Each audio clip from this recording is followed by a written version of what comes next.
আসসালামু আলাইকুম, কেমন আছেন সবাই? আশা করি সবাই ভালো আছেন। অ্যান্ড আজকে আপনাদেরকে আমি দেখাবো হলো যে কাজাকিস্তানের লোকাল ফুড কেমন হয়ে থাকে দেখতে। ক্যামেরাটা আমি পিছনে নিচ্ছি। এই যে দেখুন, কুস্তা ওয়ে একটা নাম ওনারা বললো, আমি জানি না সঠিক কিনা। এটা অর্ডার করলাম। এক গ্লাস হলো যে জুস, এটা হলো চেরি ফলের জুস, যেটা মানে খুবই সুস্বাদু, হালকা একটু টক টাইপের। এটা একটা ব্রেড।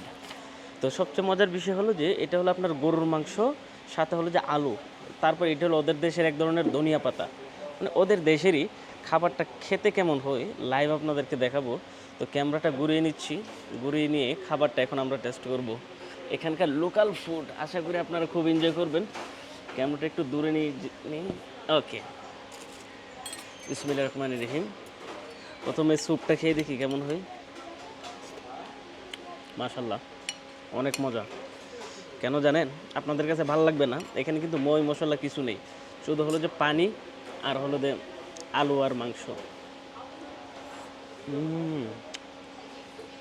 বিশ্বাস করবেন না, কী যাও লাগছে, আর মারাত্মক লেভেলের। সেটা এই কারণে এখন সময় বাজে হলো যে দুপুর 1:30, 4টা বাজে আমার ট্রেন, আলমাটি থেকে আস্তানা যাব। তো এর আগে খাবারটা খেয়ে নিচ্ছি।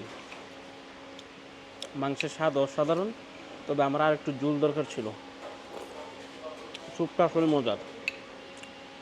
এক্সকিউজ মি,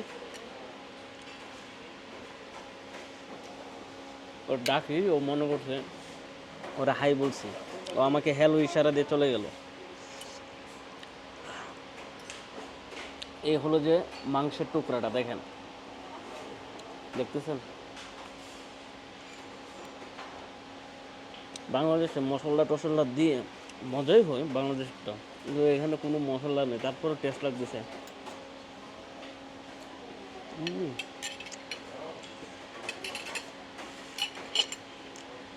বিশ্বাস করবেন না, আমার কাছে অসাধারণ লাগতেছে।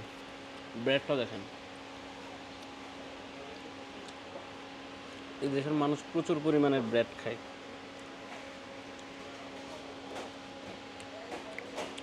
অ্যাভারেজ এই দেশের বোনের চেয়ে আমাদেরটা মজা।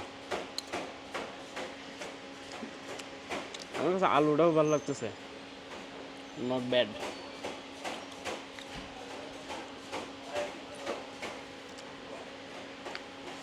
একটু ঝোল নিলে ভালো হতো।